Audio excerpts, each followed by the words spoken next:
you so much. I brought this book with myself up here on the podium, so I'm trying to evoke Rebecca's ghost. She's sitting there, but I think in spirit she's going to be standing behind me, because it's her work, Reimagining Capitalism, that inspired me, a rookie professor at Harvard Business School, when you gave your first presentation about this, to come to you and say, but what can I do about this? I'm studying risk management. Surely this is a really big issue. I should be working on this. And Rebecca said, no, this is a post-tenure project, which I was at least 5 years away from, talking about temporalities, and I couldn't wait. So I left Harvard Business School, joined the university when I got tenure straight away, and started to work on this. And that work, of course, quite naturally emerged because around that time, the task force for climate-related financial disclosure started to advocate that you guys, CFOs, start incorporating the risks and opportunities inherent in climate change into your financial statements. So this is how my two worlds, accounting, which was the world that I was teaching to my students, and risk management, which was the world that I was studying, started to come together. So from a professional point of view, this was the perfect storm for me to jump into and start working on the intersection of these two subjects. So what is missing from this book? From my point of view, being an accounting professor, actually Rebecca told us what is missing from this book is perhaps a little bit more kudos for accounting. I think at some point you compare accounting to plumbing, or that it comes across just about as interesting as plumbing for most people. So being an accounting professor, and I think Jan can also testify to this, accounting is hugely exciting because it leads to surprising results. It's full of unanticipated consequences. And speaking on behalf of managers, I think performance measurement in particular is just a never-ending nightmare, right? You just can't get it right. If you think you got it right, you're actually fooling yourself, because there are always other unanticipated consequences emerge, things we didn't realize will happen, so we now have to control for those, so we need to incorporate another metric into our balanced scorecard or into our ESG metric systems. So this is an exciting world, but despite what you heard from Jan, that this is really tricky, I believe it's worth persevering. Accountants are producing the carbon emissions calculations that you need in order to price carbon into your investment proposals, products, and services. There's a very famous accounting paper by Ruth Hines in which she says, if society asks us to do this, so in this case, if society asks accountants to solve the carbon measurement problem, we will do this. We will come up with something. Scope 1, 2, 3, 4. If we didn't, we would lose our credibility. So trust accountants. They will come up with something that you can use, something that will be audited, something that will start changing the dials. Okay, we don't know how perfect or imperfect those measurements will be, but once they are incorporated, once they start hitting the profit and loss calculations, they're going to change the way you're going to make investment decisions. They're going to change the world. This is why I carry a T-shirt around at the business school, which says, accountants will save the world. If I go in with that T-shirt in my first class in accounting, I get general laughter. My goal is that by the time I go in with that in the last class, all students will be wearing the T-shirt. So the issue that needs to be solved is accountability. It's creating the accounting that will help this rewiring of capitalism that Rebecca was talking about. Now, we also have to do this in the context of a formidable backlash on ESG. right? So when Rebecca wrote the book, when the book came out 2020, I think the tides were, the winds were in your back, behind your back. If you were coming out with this book today, the winds are blowing from the other side. And why is this backlash? Now, on one side, it is political and politicized, and that's true, right? But on the other side, there is an element here which is about accountability. On the back of these demands for companies to do more ESG-conscious things and remake the world, we get a lot of greenwashing. And it's really difficult to tell from what companies are telling us who are greenwashing and who are genuinely making an improvement. And this is really at the heart of this backlash. If we can't tell one from the other, this is just a distraction. It confuses markets. And then the critics say, let's just do without. Now, the good news is that the critics are not winning this, at least not in Europe. And the International Standard Setting Board created a landmark standard this year, actually Standard 1 and Standard 2, but it's Standard 2 that's the interesting one. It now mandated that companies will include carbon emissions calculations. Right? Any company that's reporting according to the ISSB will have to do this, and accountants will come up with something. And it will start changing things. And what it will do, I think it will create some transparency and comparability and accountability that we need in this space, so that Rebecca's impact investors know what they are doing. The other good news is that the EU has moved on this. So Reimagining Capitalism was the title of Rebecca's book, 2020. I'm standing here in Europe in 2023, and I can say capitalism here has been reimagined. We have the template. The EU created the sustainable the taxonomy of sustainable economic activities, which you can see here. These 6 elements constitute sustainable economic activities. It gives the definition. It created a goal of reducing greenhouse gas emissions by a huge proportion by 2030 and going neutral by 2050. And the taxonomy is going to bite left, right, and center because it can be applied to products, services, and companies will be expected to report to what extent or what proportion of their products and services fulfill or meet the taxonomy requirements.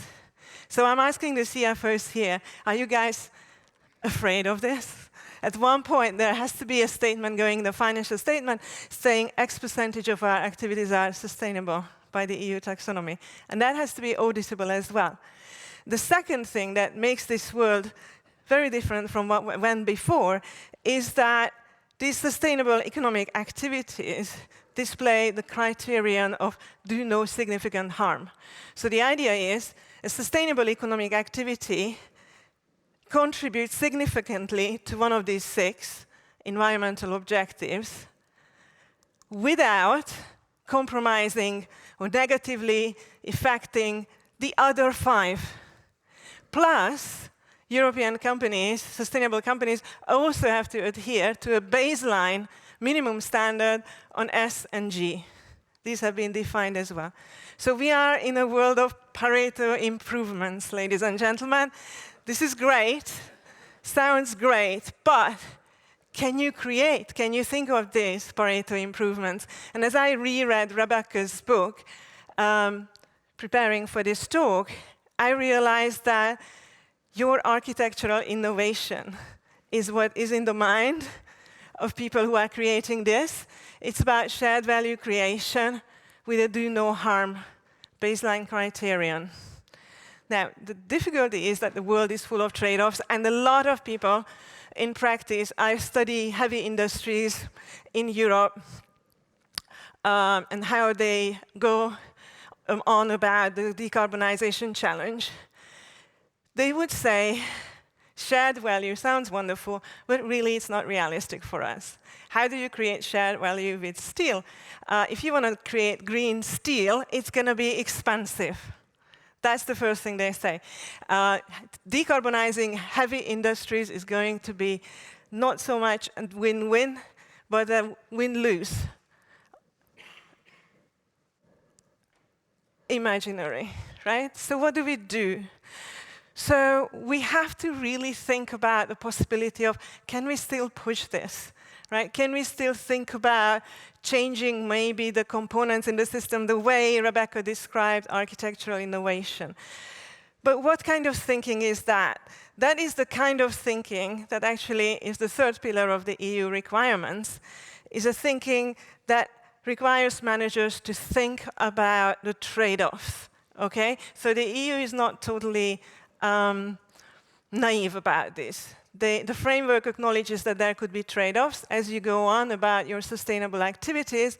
It is possible that there will be adverse impacts in one or another area. For that, they require companies to think about remedying. Find those adverse effects proactively, if you can, and plan for remedying those. There's going to be a cost that you have to pay, in which case it's going to become an account, in the accounts it will become a liability, so it will hit the core financial statements. Another headache for CFOs. But the interesting thing is that imagining these harms is a formidable act. So at some point, the EU suggests that you will need to have legal experts who will help work out the potential harm. Of course, you will have to have accounting experts to think about materiality and when you have to include them as liabilities. And I would suggest you need ethical thinking and ethical analysis as well to identify where these harms are going to occur and how. And sort of, even if you can't quantify them yet, you still have to manage them. So that's the big conundrum of accounting. We do say, if you can't measure it, you can't manage it. But it is also true, if you cannot measure it, certain things you still have to manage, right? Like these harms. So,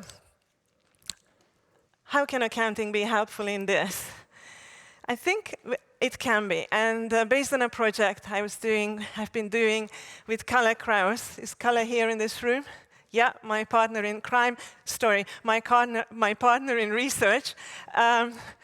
We've been starting to think about accounting and the moral. Does accounting play a role in that kind of ethical thinking, ethical analysis that would help you concretely comply with the European Union's Sustainability Reporting Directive, including the due diligence requirement, and the kind of thinking that would help Rebecca's protagonists with their architectural innovation? Now, our answer is that accounting is not a natural candidate for this. Historically, it's been overemphasizing the financial consideration, and the moral implications remain implicit or invisible. That's what happened in Jan's case study companies. People don't think about the impacts on others. However, with Kalle, we found a tool that had been used in at least 2 companies, which qualifies as an accounting tool, and we considered it as very effective in triggering this kind of thinking. We call it moral imagination here. So what is moral imagination? It does 2 things. One, it helps managers imagine a better way of being. Those Pareto improvements, if you will, reimagining capitalism is itself an act of moral imagination.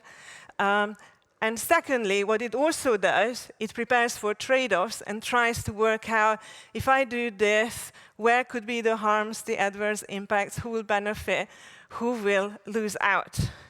So how would you do that kind of thinking? Well, if you had a tool, and imagine we have a tool, this is the kind of, the tool that we are looking for is one that triggers, in a discussion of top managers, the moral imagination of the participants. So there is a kind of moral discourse that goes on, which will help you to think about the remedies, starting to carry out the due diligence that the EU wants, and also underlies actions, decisions that you make that you wouldn't have made if you hadn't had that careful reflection and discussion of trade-offs.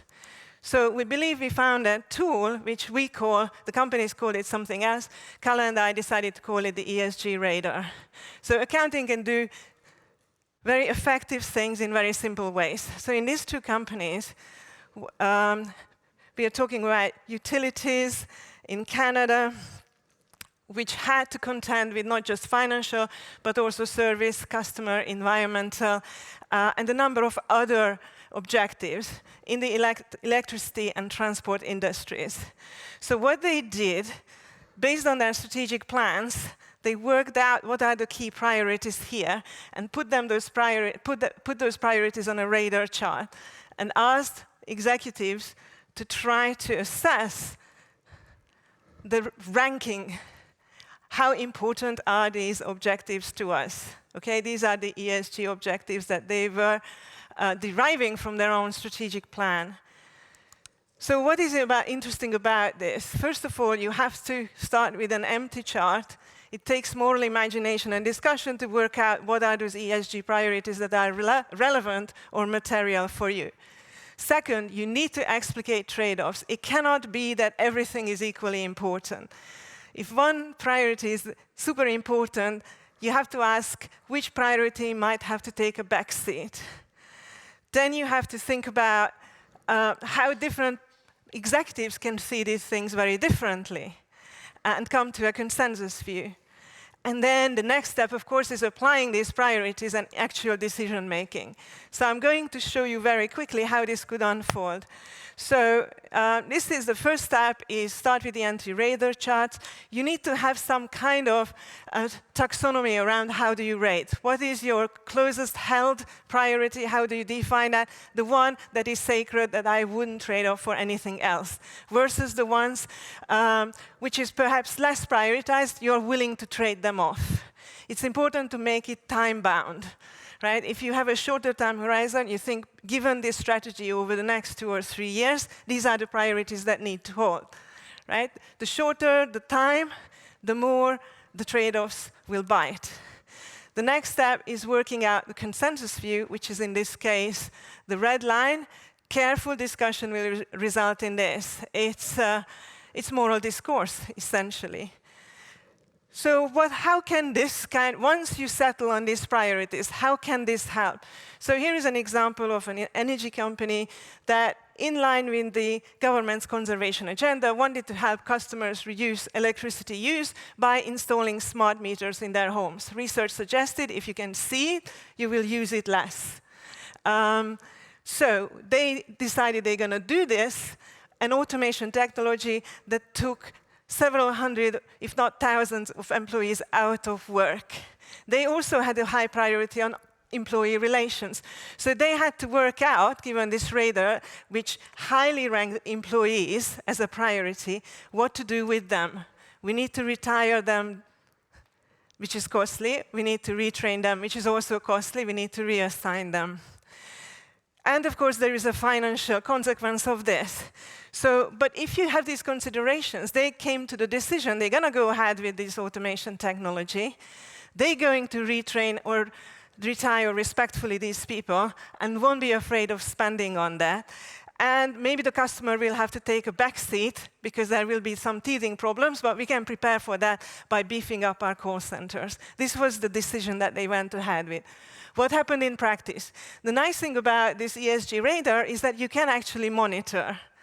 And during the year, based on the decisions that were taken and discussions with employees, they were able to figure out that the dotted line, which was what they experienced as the actual ranking of their priorities, was different from the target. What happened? Middle managers were reluctant to spend the monies on retiring or retraining employees because they were still prioritizing the financial objectives. And as a result, employee dissatisfaction grew. But the fact that the accounting was able to pick up these voices became a trigger for corrective action. Because when this was presented in the executive room, the CEO said, so basically what you are telling us is, Emperor, you have no clothes.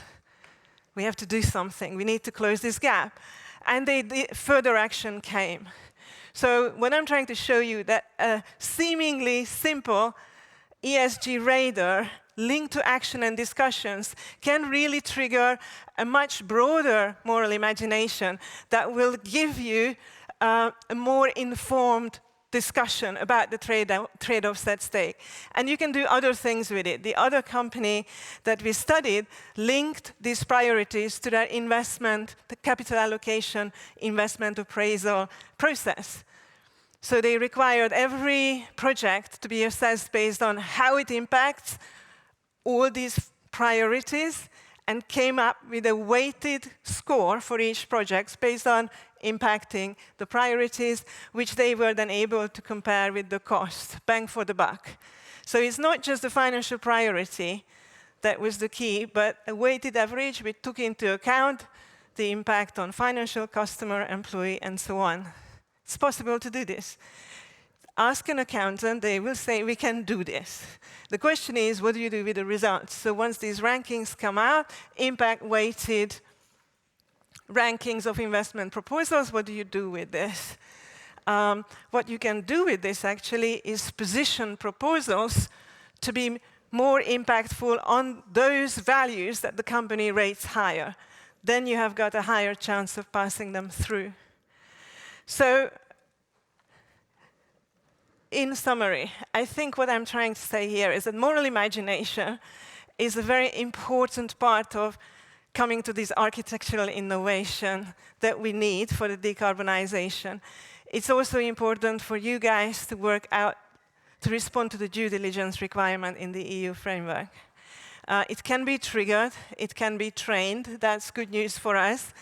And I think it remains essential to deal with the other big problems that we have, be that artificial intelligence or the decarbonization pathways that we have been talking about.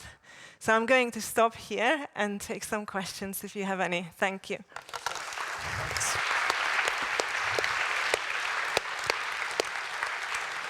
Thank you so much, Anette. Fantastic. Let's open up for questions. Mm-hmm. Yes. Yes. Here's one question over there. Where's the mic? A microphone somewhere. Yes.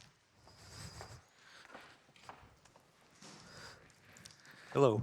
I'm Randy. I'm with the American Chamber of Commerce in Sweden, and really would like to thank SSE Misum, first of all, for putting on a program like this. Having speakers of this caliber are very, very important to making progress. My question is, and I'm glad you touched upon this again in your presentation, with the right and the left, politics, and the EU taxonomy regulation is a great start in Europe. In Washington, there are more performance artists today than politicians that are leading. Mm-hmm. And we'll probably be shut down on Monday. The Inflation Reduction Act is great, but there are communities, there are states that aren't following the regulations and the opportunities. My question is, what would you advise the business leaders here today as a short path to filling the vacuum that exists where policy isn't leading? Mm-hmm. Where business can assume the lead and make the changes we need possible. Mm-hmm. Engagement. So I think the kind of corporate activism that Rebecca describes in her book, where companies, leaders get together and, again, using moral imagination, using an imagery of the architectural innovation that's possible, they can work out what is the kind of policy framework in which this could work. I'm going to tell you an example. I met the Chief Sustainability Officer of ArcelorMittal, one of the largest steel companies, 5 years ago, probably 7 years now, as time flies so fast. At that time, ArcelorMittal declared that saving the world is not our job. Our job is to produce maximum shareholder returns. Okay, fast forward 5 years from that, ArcelorMittal declares it's entering the race for green steel. together with 2 Swedish consortia, who's going to open Europe's first green steel plant by 2025. I think the Swedes won as of this year. So the reason I'm saying this is that company strategies can change very fast in response to any kind of improvement in the policy environment or in the pressures that come at them. Here, the big difference was Climate Action 100. Okay, they pressurized ArcelorMittal in this direction. The second big thing was the EU moving in this direction with the taxonomy. And the opportunity for ArcelorMittal to see that there are gains here, right? So we could invest 10 billion in a green steel plant, and we could convince some EU governments to match that with 10 billion. And in order to make the case, they needed the accounting to create the proposition that if we do green steel, in a world that charges for carbon emissions, the green steel will be a cheaper proposition than the dirty steel. So they had to solve the accounting problem. Now that was the bit that they couldn't solve by themselves. The whole industry had to get together and work out carbon accounting, the application of that protocol applicable to steel. And they did it. So this is an example that leaders now need to lead not just in their companies, but become part of alliances, industry alliances, and they need to advocate for the policy pieces and for the innovations and tools that we need to carry out these changes. And I think you will see a lot of examples for that, and if they shut you down, I think there will be lots of other industry alliances that would be happy to hire you. Because these alliances become the next big opportunity to lead.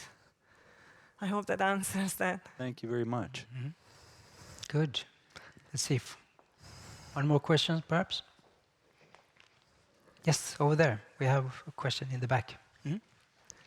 Anna Chiara Torciano from Slättö. I have a question. I thought it was very, very interesting what you said. For a company that wants to kind of get on with accounting for moral imagination or impact-weighted accounting, and not use, the standard frameworks that are there, but kind of want to develop something that works for their own goals, what would your advice be? How do we get started? Yeah, let 1,000 flowers bloom. In this area of internal or management accounting, every company is free to innovate. Of course, these ESG radars, when they were first developed, there was no EU taxonomy, and even with the EU taxonomy, these companies in Canada are not bound by them. But given that now we have an EU taxonomy, it almost like compels you to come up with a radar chart and see which are those E objectives that you want to prioritize because you want to impact on them, which are the ones that could be suffering as a trade-off, they need to be on that radar chart, and which are those additional SG, and by the way, financial objectives that you also have to honor. And I think what accounting does, if you bring it together into a framework, like the ones that I just showed you, then the trade-offs become from invisible, they become explicit. And when managers discuss them, they explicate the trade-offs, that's going to improve or at least inform their decision-making and make things transparent. And making things transparent also means you can make them defendable, because you have to create the narrative that justifies that I'm going to take a hit on shareholder return this year in order to be able to retire those employees respectfully. I'm going to spend monies on that. This has to be sold to shareholders. Just like Walmart's, if I'm going to raise the minimum wage in the company, then I'm going to have to take that hit on shareholder value. They still went ahead, didn't they? So they took that trade-off, and the narrative was defended by the same narrative that they worked out in the executive discussion. Fantastic. Thank you so much, Anette Mikes. Thank you. Thanks, sir. Thanks.